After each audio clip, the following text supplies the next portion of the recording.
चलो वीडियो को स्टार्ट करते हैं दोस्तों। देखते हैं आज के सेशन में क्या कुछ खास होने वाला है। और वीडियो को स्टार्ट करने से पहले हमारे चैनल को सब्सक्राइब कर लें और बेल आइकन को प्रेस कर लें, जिससे आपको आने वाले सेशन की नोटिफिकेशन मिलती रहेगी। तो चलिए देखते हैं क्या कुछ खास है, कितने क्वेश्चंस आपसे बनते हैं आज। तो अपनी वीडियो को स्टार्ट करते हैं। जैसे कि आप सभी जानते हैं, टॉप 25 क्वेश्चंस का हमारा सेशन रहता है। हिस्ट्री के टॉप 5, पॉलिटिकल साइंस के टॉप 5, ज्योग्राफी, स्ट्रेटेजी के और करंट अफेयर्स के भी हम टॉप 5 क्वेश्चंस जो रिसेंटली चल रहे हैं उनको कवर करते हुए चलते हैं।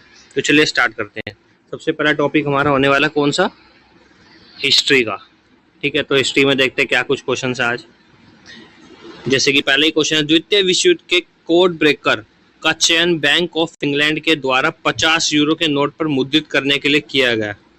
ठीक है, यानी कि वो पूछ रहा है at the time of second world war. ठीक है, कि कोड ब्रेकर का चयन बैंक ऑफ इंग्लैंड के द्वारा 50 यूरो यानी कि 50 यूरो का जो एक नोट होता है या करेंसी होती है उस पर मुद्रित करने के लिए किसका यूज किया गया था? तो किसका किया गया था? Option number D, Alan Turing का। ठीक है, तो एलन ट्यूरिंग का यूज किया गया था। ठीक है, तो option number D will be our right answer. और आपसे पूछ लेगा कि हिरोशिमा और नागासाकी पर बम गिराया गया था। ठीक है, और उन बम के नाम पूछ लेगा जो परमाणु बम गिराए गए थे। ठीक है, तो वो भी आपको याद होना चाहिए कौन कौन से नाम थे। ठीक है, हिरोशिमा पर पहले गिराया गया था, फिर नागासाकी पर गिराया गया था, जापान के 2 शहरों पर।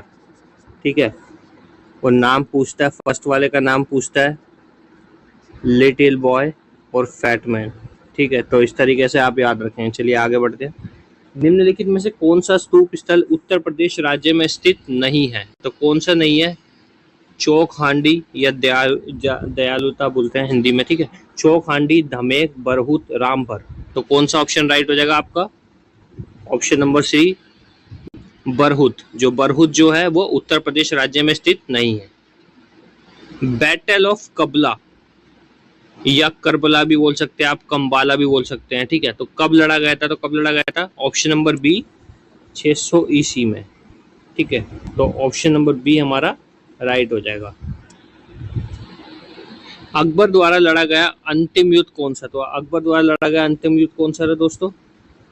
आपके पास ऑप्शन दे रखे हैं, जैसे कि हल्दी घाटी दे रखा है। हल्दी घाटी का युद्ध कब हुआ था? 1576 में हुआ था। ठीक है, इतना आपको याद होना चाहिए।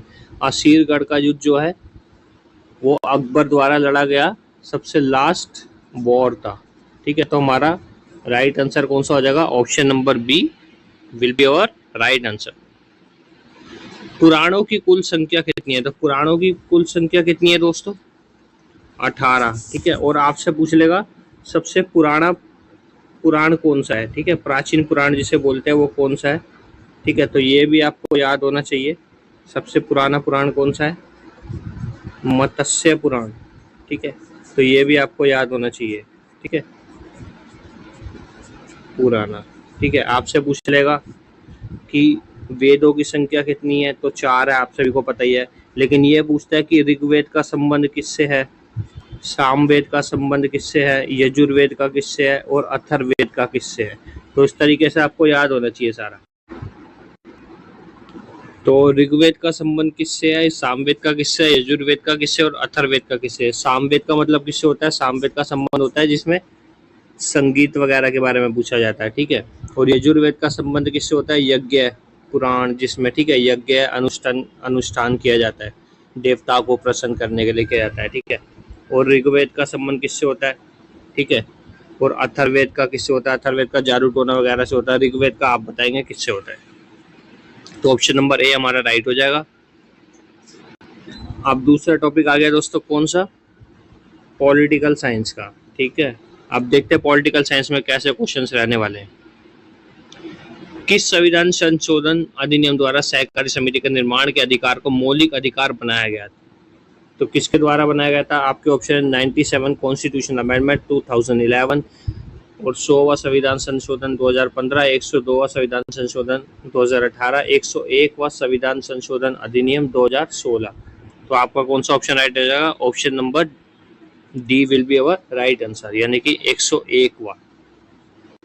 ठीक है, और क्वेश्चन आपसे पूछता है कि 102वां किससे संबंधित है? तो 102वां किससे संबंधित है ये भी आपको पता होना चाहिए। ठीक है, ओबीसी यानी कि अन्य पिछड़ा वर्ग आयोग से संबंधित है। निम्नलिखित में से किस अनुच्छेद द्वारा भारतीय संविधान में संशोधन किया जाता है? तो भारतीय संविधान में संशोधन अमेंडमेंट जो किया जाता है वो किससे किया जाता है? आर्टिकल 368। और इसी तरीके से आपसे पूछ लेगा जो भारतीय संविधान के अंतर्गत कौन से भाग के अंदर संशोधन की प्रक्रिया, संशोधन के प्रावधान का उल्लेख किया गया है, तो ये भी आपको पता होना चाहिए। ठीक है, भाग 20 के अंदर। ठीक है, और निर्वाचन के बारे में पूछ लेगा तो भाग 15। ठीक है, तो option number D will be our right answer. और इसी तरीके से आप सभी जानते हैं क्या 352 किससे रिलेटेड करता है? राष्ट्रीय आपातकाल। ठीक है, नेशनल इमरजेंसी। ठीक है, और 356 किससे करता है? प्रेसिडेंशियल इमरजेंसी यानी कि राष्ट्रपति आपातकाल। ठीक है, और 360 किससे करता है? फाइनेंशियल इमरजेंसी यानी कि वित्तीय आपातकाल। तो इतना आप याद रखेंगे। 74वां संविधान संशोधन अधिनियम 1992 का संबंध किससे है? तो किससे है? आप सभी जानते हैं पंचायती राज का किससे होता है? 73 कॉन्स्टिट्यूशनल अमेंडमेंट से होता है। ठीक है, तो शहरी स्थानीय निकाय या आप नगरीय स्वशासन भी बोल सकते हैं इसका। तो हमारा ऑप्शन नंबर बी राइट हो जाएगा। ठीक है, option number B will be our right answer. अब नीचे दे रखा है लोकसभा और राज्यसभा। लोकसभा का संबंध कौन से आर्टिकल से है? तो लोकसभा का संबंध है आर्टिकल 81 से और राज्यसभा का 80 से। इसी तरीके से संसद का संबंध किससे है? 79 से। तो option number B will be our right answer. कौन सा संविधान संशोधन अधिनियम वस्तु एवं सेवा कर जीएसटी से संबंधित है? तो कौन सा है? ऑप्शन नंबर डी 101वां संविधान संशोधन अधिनियम 2016 जो है जीएसटी से संबंधित है। Part 3 is the article 82 the fundamental rights, यानी कि पूछ रहा है भाग 3 जो है मौलिक अधिकारों के बारे में दर्शाया गया है, लेकिन वो कितने आर्टिकल से कितने आर्टिकल तक दर्शाया गया है? तो कितने? ऑप्शन नंबर बी 12 से 35 तक। ठीक है, तो कौन सा हो जाएगा हमारा? Option number B. Option number B. और पूछता है जो आर्टिकल्स है वो हमने कहाँ से अडॉप्ट किया? तो ये भी आपको पता होना चाहिए, यूएसए के कॉन्स्टिट्यूशनल। ठीक है, यानी कि यूएसए के संविधान से हमने अडॉप्ट किए। अब अगला टॉपिक है हमारा दोस्तों क्या? ज्योग्राफी। अब देखते हैं ज्योग्राफी में किस तरह के क्वेश्चन है। भारत की सीमा कौन से पड़ोसी देश के साथ सबसे छोटी है? ठीक है, अब बात आती है सबसे छोटी की। ठीक है, सबसे छोटी किसके साथ लगती है? अफगानिस्तान के साथ लगती है 106 किलोमीटर। ठीक है, और पूछता है सबसे ज़्यादा, सबसे हाईएस्ट या सबसे लार्जेस्ट किसके साथ लगती है?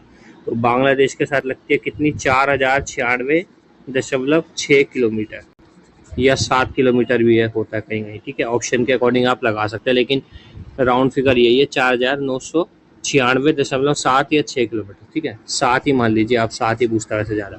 ठीक है, और क्वेश्चन आता है कि भारत के कितने पड़ोसी देश हैं? टोटल पूछता है तो 9 है, और यदि स्थलीय रूट वाले पूछता है तो 7 है। ठीक है, तो इतना आपको याद रखना है। Option number D will be our right answer. विश्व में क्षेत्रफल की दृष्टि से भारत का कौन सा स्थान है? तो क्षेत्रफल की दृष्टि से कौन सा स्थान है? 7वां। और पॉपुलेशन के अकॉर्डिंग जब पॉपुलेशन पूछ लेगा तो सेकंड। भारत के कितने राज्यों की सीमा समुद्र तट से लगती है? तो कितने राज्यों की सीमा समुद्र तट से लगती है? 9 स्टेट्स की लगती है प्लस यूनियन टेरिटरी 4। ठीक है, तो इतना आपको याद रखना है। तो कितने स्टेट से लगती है और कौन कौन से स्टेट है? 9 स्टेट्स कौन कौन से? एक आपका महाराष्ट्र, गुजरात, ठीक है, और तमिलनाडु, कर्नाटक, गोवा, और वेस्ट बंगाल, उड़ीसा, आंध्र प्रदेश और केरल। और 4 यूनिटरी टेरिटरी कौन कौन सी? अंडमान निकोबार, लक्षद्वीप, पुडुचेरी और दमन एंड दीव। तो इतना आप याद रखें क्वेश्चन के अकॉर्डिंग। तो चलिए आगे बढ़ते हैं। Option number C will be our right answer. नील नदी की देन किसे कहा जाता है? नील नदी की देन किसे कहा जाता है? इजिप्ट को कहा जाता है। ठीक है, मिस्र जिसे हिंदी में बोलते हैं। तो option number A will be our right answer. उत्तर पूर्वी भारत की सबसे बड़ी झील लोकटक झील किस राज्य में स्थित है? तो लोकटक झील कहाँ स्थित है? मणिपुर में। आप सभी जानते हैं वहाँ पे एशिया का सब एक ही फ्लोटिंग नेशनल पार्क है। ठीक है, जो उसका नाम क्या है? नाम पूछता है आपसे, केबुल लामजाओ। ठीक है, जहाँ पे क्या दिखता है? नाचता हुआ हिरन पाया जाता है। तो option number B will be our right answer. अब दोस्तों स्टडी जीके का पार्ट आ गया है जो कि बहुत ही इंपॉर्टेंट है। ठीक है, तो आप स्ट्रेटजी के देखते हैं किस तरीके क्वेश्चन होने वाले हैं। जल्लीकट्टू नामक त्योहार किस राज्य में मनाया जाता है? जल्लीकट्टू नामक त्योहार कहाँ मनाया जाता है? तमिलनाडु में मनाया जाता है। इसी तरीके से आपसे पूछ लेगा तमिलनाडु में थाईपूसम बनाया जाता है, ठीक है, ये भी आपको याद होना चाहिए। जल्लीकट्टू, थाईपूसम, ठीक है। और तमिलनाडु में लोक नृत्य पूछता है, वो सॉरी क्लासिकल डांस पूछता है भरतनाट्यम, ठीक है, तो ये आपको याद होना चाहिए। भरतनाट्यम का पुराना नाम पूछ लेगा तो ये भी आपको याद होना चाहिए, सदीर, ठीक है। और सबसे नया क्लासिकल डांस कौन सा है? सतरिया। कहाँ मनाया जाता है? असम स्टेट में मनाया जाता है, इतना आपको याद होना चाहिए। कर्नाटक का कौन सा पूछता है? यक्षगान सबसे ज़्यादा पूछा जाता है। चलिए आगे बढ़ते हैं। Option number B will be our right answer. वार्षिक पुष्कर मेला किस राज्य में मनाया जाता है? तो वार्षिक पुष्कर मेला कहाँ मनाया जाता है? राजस्थान में लगता है, ठीक है। इसी तरीके से आपसे पूछ लेगा पशुओं का सोनपुर मेला कहाँ लगता है? तो ये कहाँ लगता है? बिहार स्टेट में लगता है, तो ये भी आपको पता होना चाहिए। तो option number B will be our right answer. किस राज्य के चिन्नौर चावल को जीआई टैग प्रदान किया गया? तो चिन्नौर चावल को जीआई टैग प्रदान किया गया है, कहाँ पर है वो? मध्य प्रदेश, ठीक है। आप सभी जानते हैं अभी हाल ही में एक रिपोर्ट आई थी, पूछा सबसे ज्यादा जीआई टैग प्राप्त करने वाला स्टेट कौन सा बन गया? तो यूपी बन गया है, ये भी आपको याद होना चाहिए। यूपी के बहुत सारे हैं, ठीक है, बनारसी पान, ठीक है, वाराणसी में आम, ठीक है, और अलीगढ़ का ताला, ठीक है, इस तरीके से आपसे पूछ लेगा, तो ये सब आपको याद होने चाहिए। तो option number C will be our right answer. Sabarimala मंदिर कहाँ स्थित है? सबरीमाला मंदिर कहाँ स्थित है? Option number B Kerala, Kerala state में स्थित है, ठीक है। इसी तरीके से आपसे पूछता है दोस्तों, बहुत ही फेमस मंदिर है, ठीक है, जो कि कहाँ पड़ता है? असम स्टेट के अंदर पड़ता है, ठीक है। कि पूछता है अम्बुबाची, अम्बुबाची पर्व कहाँ मनाया जाता है? कौन से स्टेट में मनाया जाता है? तो असम में मनाया जाता है, ठीक है। और पूछता है कामाख्या मंदिर कहाँ स्थित है? तो कामाख्या मंदिर कहाँ स्थित है? असम स्टेट में, ठीक है। तो चलिए आगे बढ़ते हैं। अगला क्वेश्चन है, according to the 2011 census which state has the second lowest literacy rate? यानी कि पूछ रहा है 2011 की जनगणना के अनुसार कौन से स्टेट में दूसरी सबसे निचली लिटरेसी रेट है, यानी कि सबसे कम लिटरेसी रेट, दूसरा सबसे ज्यादा कहाँ पर है? ऑप्शन नंबर ए जो है वो हाई पे, यानी कि सबसे ज्यादा लिटरेसी रेट जो है टॉप नंबर 1 पे बिहार में, तो दूसरा कहाँ पर है? तो ऑप्शन के अकॉर्डिंग कौन सा हो जाएगा? Option number B Arunachal Pradesh में, ठीक है। तो इतना आप याद रखेंगे, option number B will be our right answer. और इसी तरीके से आपसे पूछ लेता है, according to the 2011 census which state has the largest population area? तो कौन सा हो जाएगा आपका आंसर? आपका आंसर हो जाएगा उत्तर प्रदेश, ठीक है। तो इतना आप याद रखेंगे। अब अगला टॉपिक आता है, लास्ट टॉपिक कौन सा हमारा? करंट अफेयर्स का।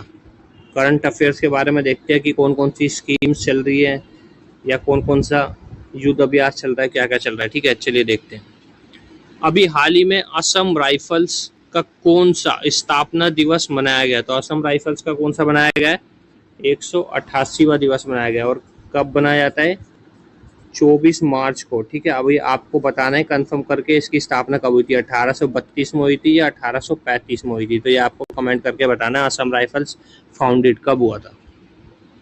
तो option number A will be our right answer. केंद्रीय वाणिज्य मंत्रालय के अनुसार 2023 और 2024 में भारत ने किस देश को सबसे अधिक निर्यात यानी कि एक्सपोर्ट किया है? तो किसको किया है? यूएई को किया है, यानी कि यूनाइटेड अरब एमिरेट्स को किया है, ठीक है। तो इतना आपको याद होना चाहिए। निम्नलिखित में से कौन सा शहर खाद्य नवाचार शिखर सम्मेलन यानी कि फूड इनोवेशन समिट 2024 की होस्टिंग यानी कि मेजबानी करेगा? तो कौन सा करेगा? ऑप्शन नंबर बी दुबई करेगा। निम्नलिखित में से कौन सा देश 22वीं एशियाई टीम स्क्वैश चैंपियनशिप का आयोजन करेगा? तो कौन कर रहा है इस बार? China. Option number B will be our right answer. Paris Olympic के लिए क्वालिफाई करने वाले पहले भारतीय पुरुष पहलवान कौन बन गए हैं? तो कौन बन गए हैं? अमन शेरावत। और इसी तरीके से आपसे पूछा गया था पहले पेरिस ओलंपिक के लिए क्वालिफाई करने वाली पहली महिला कौन बन गई है? तो ये आपको बताना है, ठीक है, ये आपका होमवर्क है।